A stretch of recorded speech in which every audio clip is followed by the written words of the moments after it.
you've probably heard it 1,000 times. Debt is bad. I mean, it's drilled into us, right? Oh, We absolutely. tend to associate it with stress, with uh, struggle, even financial ruin sometimes. Yeah, it's got a really bad rap. But what if? Yeah. What if that conventional wisdom is only telling us like half the story? What if some of the wealthiest people and, the most successful businesses actually use debt, not as a burden, but as a deliberate, powerful tool to speed up their wealth building? Hmm. That's a provocative thought. Well, that's really our mission today. We're diving into this concept that honestly flips a lot of traditional financial thinking on its head. Mm-hmm. The strategic use of debt to build wealth. Right. We're going to try and demystify what separates good debt from bad debt. Okay. Uncover the maybe surprising mechanisms behind how this strategy can actually multiply your returns. Yeah. We'll look at where it's applied in the real world and, crucially, lay out the significant risks involved. Yeah. Because there are risks. Absolutely big ones. This isn't about finding some magic shortcut, It's about giving you a solid framework to evaluate opportunities and maybe cultivate a financial mindset that separates the emotion, that fear of debt, from a more rational cost-benefit analysis. That's the goal. We want to equip you to critically assess and perhaps even rethink your whole relationship with debt. Sounds good. So, okay, we're talking about debt not being universally evil. But for most people, I think, debt feels like a drain. How do we even begin to tell the difference? What separates, a burden from a potentially valuable financial tool? That's the absolutely crucial starting point. Really, the core insight here is that not all debt is created equal, not at all. Okay. We really have to separate what we typically call bad debt from good debt, which is often referred to more formally as financial leverage, or, apalancamiento in Spanish, which literally means using a lever. A lever, right. Makes sense. So let's define them. Bad debt is pretty straightforward, I think. It's debt used to finance expenses, consumption, or liabilities that, depreciate. They go down in value. Okay. Like pouring money away. Exactly. Think of it like pouring money into a black hole. Examples are, unfortunately, everywhere. A loan for that dream vacation. Leaves you with memories, sure, but no tangible asset. Right. Or buying a brand new car purely for personal use. It loses value the second you drive it off the lot, pretty much. Yep. High interest credit card debt for electronics, clothes, other consumer goods. That fits squarely into this category. The impact is clear. This type of debt literally extracts wealth from your pocket month after month through payments without generating any income or appreciating in value. It's just a net loss. Now, good debt or financial leverage, that's fundamentally different. This is debt used specifically to acquire assets that generate cash flow, appreciate in value, or maybe offer tax advantages. Okay, so it's buying something that works for you. Precisely. Imagine taking out a mortgage for a rental apartment. If the rent you collect from your tenant covers the mortgage payments and other expenses, well, the debt is actively working for you. Right. Or think about a business loan to expand a factory. That directly leads to increased production and, hopefully, profits. Makes sense. Even investing on margin, that's borrowing money from your broker to buy more stocks, if it's done within a diversified portfolio of dividend-paying stocks and with a really clear, disciplined strategy, that can be a form of good debt. When used strategically, this kind of debt can actually build wealth. So it's really not the act of borrowing itself that's inherently good or bad. Exactly. But what you're borrowing for and what that borrowed money then does. It's about acquiring an income-generating asset versus just consuming something. Precisely. That's the heart of it. The goal is to use borrowed capital where the expected return of the asset you're acquiring is demonstrably greater than the cost of the debt itself. That positive difference, that's what we call positive leverage. And that fundamentally is the engine of accelerated wealth growth. If your asset's return is higher than your debt's cost, you're effectively making money on borrowed money. Okay, that makes sense conceptually. I get the distinction. But for many, I think, the idea of debt multiplying returns, not just, enabling a purchase, still feels a bit like, financial alchemy or something. Yeah, I get that. Can you break down how this good debt actually works its magic? How does it accelerate wealth beyond just making a simple profit on the deal? Yeah, absolutely. And this is where it gets truly powerful. It really comes down to the leverage of your own capital. Oh. Let's use a clear real estate example because it makes the numbers very tangible and easy to follow. Good idea. Okay, imagine you're looking at a property. Let's say it's valued at $100,000. All right. Now, in scenario one, without leverage, you use $100,000 $20,000 of your own cash to buy it. Got it. Simple. Okay. All cash. If that property appreciates and you sell it, say, a year later for $120,000, your return on your $100,000 investment is a straightforward 20%. Not bad at all, right? A solid return. Yeah, 20% is great. Definitely. Now, consider scenario 2 with leverage. Instead of using all your own cash, you decide to put down only $20,000 of your own money. Okay, a 20% down payment. Exactly. And you take out an $80,000 mortgage at, let's say, a 4% annual interest rate. We'll keep it simple and assume you hold it for about a year. Okay. Now, if you then sell that same property for the same $120,000, here's what happens. First, you pay back the $80,000 principal on your loan. Right, got to pay back the bank. Got to pay the bank.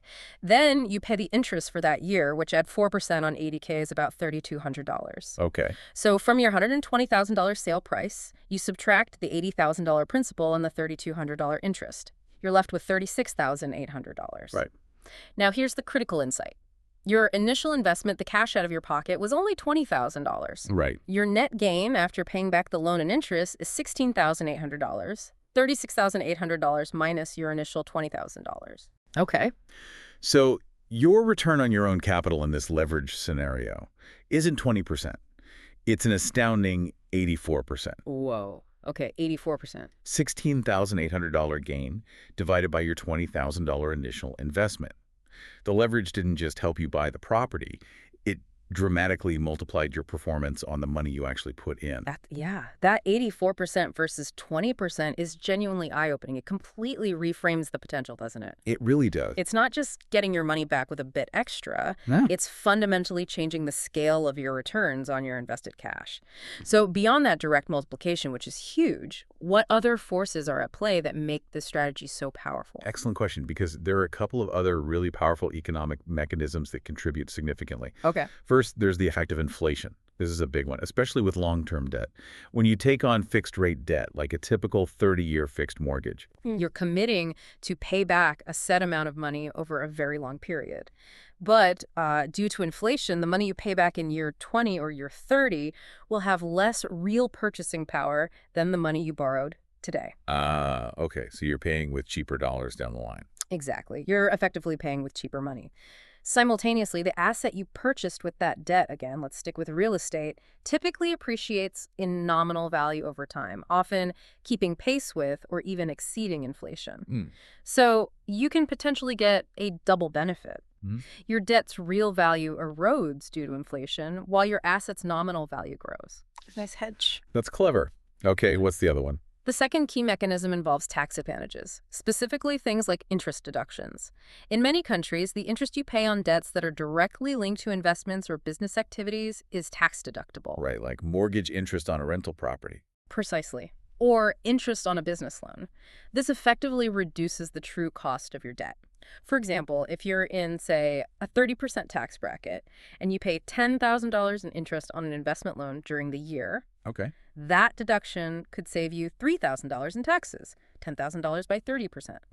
This means the after-tax cost of your debt isn't $10,000, it's effectively only $7,000. That makes borrowing even more attractive for wealthy generation, as it lowers your hurdle rate for the investment. So, wow. Okay, it's not just simple arithmetic of borrowing in return. It's about understanding how your borrowed capital interacts with these fundamental forces of the economy, like inflation silently eroding the real value of your fixed debt, and the tax system potentially actively subsidizing your borrowing costs. That's a much more sophisticated interplay. Exactly. It's about seeing the bigger financial picture. Now, this sounds like a strategy that might be reserved for, big players, hedge funds, corporations. But where do we actually see this good debt strategy applied in the real world?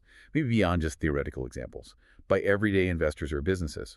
Oh, it's applied extensively, really, from individuals building personal wealth to the largest multinational corporations. Okay. The most classic example, and probably the easiest one for most people to grasp, is definitely in real estate. Right, the mortgage example we used. Exactly. Investors consistently use mortgages to control high-value properties while only putting down a fraction of their own capital. Yeah. They then rent out the property, ideally using the rental income to cover the mortgage payments, taxes, insurance, other expenses.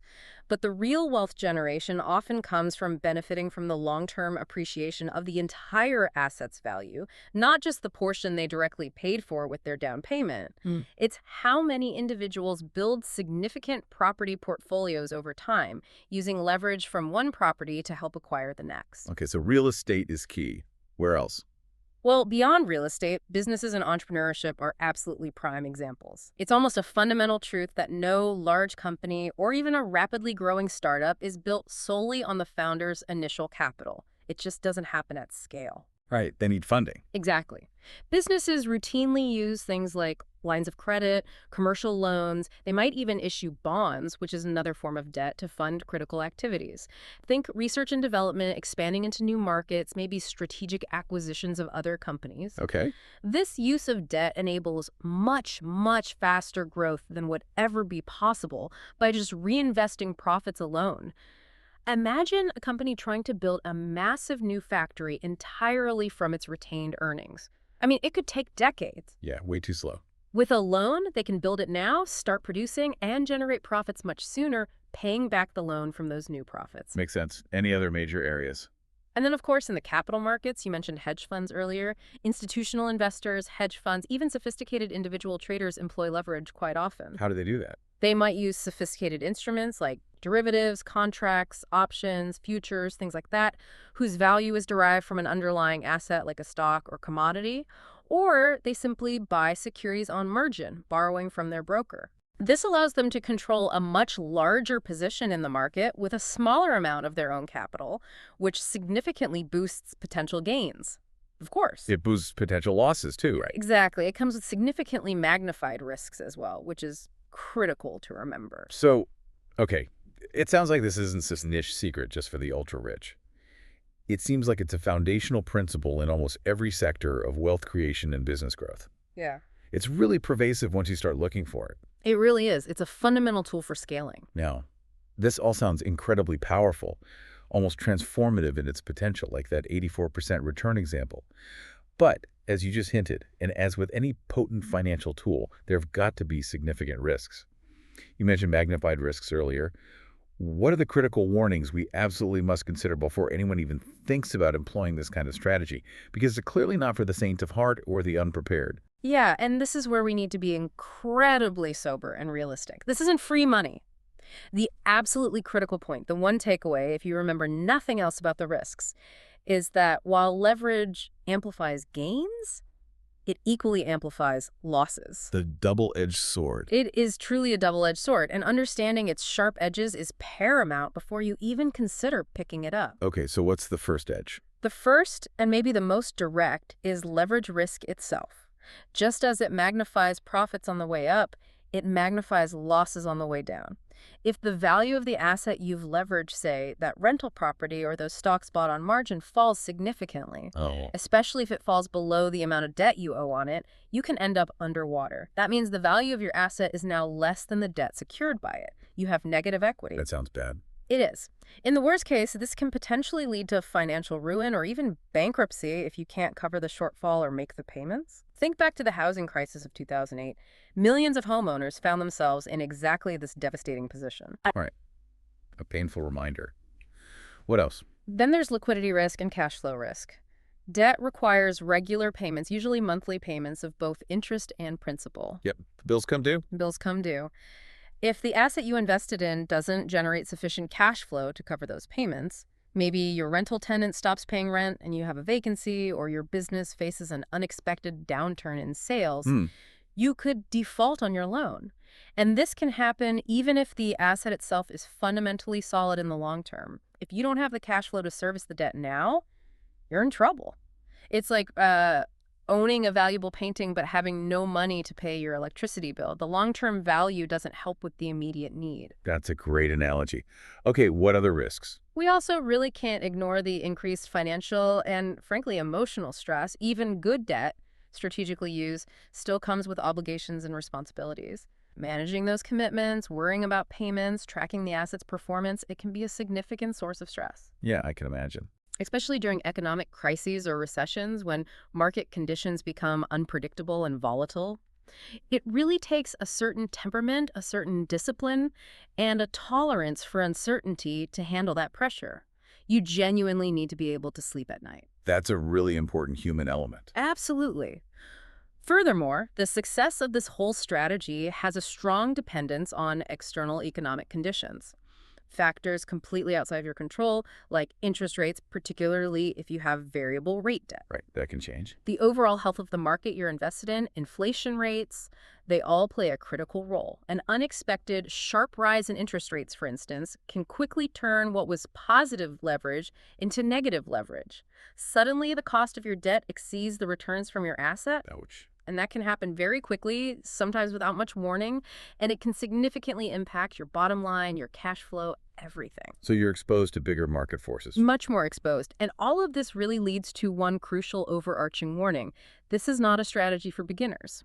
Okay. Emphatically not. Emphatically not recommended for anyone who lacks a robust emergency fund, like 3-6 months of living expenses saved up.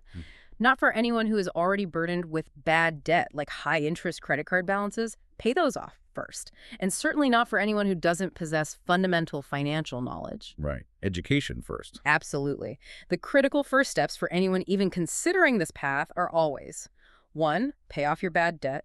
2, build a solid foundation of personal capital, including that emergency fund. And 3, invest heavily in your own financial education. Understand compounding, risk assessment, market cycles. Without that groundwork, using leverage is like, well, playing with financial fire without understanding how to put it out. Or maybe even realizing you're holding fire. Exactly. And the consequences can be absolutely devastating. Wow. Okay, that's a very sobering and I think essential counterpoint to the excitement of the potential returns. It's clear this isn't some secret shortcut for easy riches. Not at all. It's a sophisticated, potentially high-stakes strategy that demands real discipline, deep education, and a robust tolerance for risk. And misusing this powerful tool, well, it sounds like it almost guarantees that debt remains bad debt, just on a bigger, more dangerous scale. That sums it up perfectly. Handle with extreme care. So let's wrap this up. Today, we've taken a really deep dive into a concept that I think genuinely challenges conventional wisdom. This idea of using debt as a deliberate tool for wealth building. Yeah. We've gone from demystifying that fundamental difference between good and bad debt Crucial distinction. to understanding the powerful mechanisms of capital leverage, that multiplier effect, and how things like inflation can actually work in your favor with fixed-rate debt, plus the potential advantages offered by the tax system. We then explored its real-world applications. We saw it across real estate, in business and entrepreneurship, and even in the capital markets. It's everywhere. And then, crucially, we just laid out those critical warnings and risks that come with wielding such a potent financial instrument. Can't emphasize those enough. You know, what's fascinating here is that the true secret, if there is one, isn't really debt itself. It's not some hidden formula involving borrowing. It's more about achieving a level of financial sophistication. Explain that. It's the ability to accurately discern productive debt from unproductive debt in your own situation. It's having the discipline to manage that debt responsibly over the long term, and it's having the knowledge to meticulously calculate and mitigate the associated risks before you jump in. It really requires a mindset shift, evaluating debt as a potential tool in your financial arsenal, not just an automatic burden or something to be feared. A tool, not just a burden. I like that. So maybe the next time you hear the word debt, your first thought won't automatically be one of immediate fear or negativity. Perhaps instead the question becomes, okay, is this a liability that's just going to drain my wealth? Or could this potentially be a carefully calculated opportunity for informed leverage that could actually help build it? That's the question to ask. What insights have you gained today that maybe challenge your own traditional views on debt and its possible role in building wealth? Food for thought. But remember, as we've stressed, education is always the prerequisite. Keep learning, keep asking questions, and keep building your financial knowledge.